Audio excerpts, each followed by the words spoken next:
Hey everyone, you are in the right place because I'm going to show you how to reset your Duolingo password. So without further ado, let's get started. Now, if you've forgotten your password or just want to change it, here's how.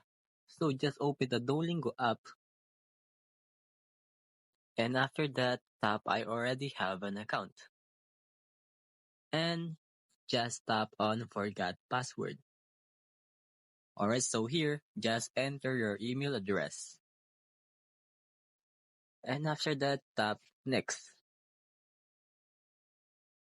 And then open your email and look for a password reset link from Duolingo. So just click the reset link and enter a new password. So after that, confirm the password and tap reset password.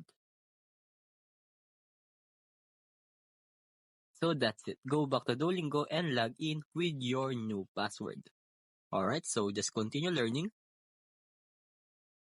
And let's go. Now you know how to reset your Duolingo password. If you have any issues, let me know. Thanks for watching and take care.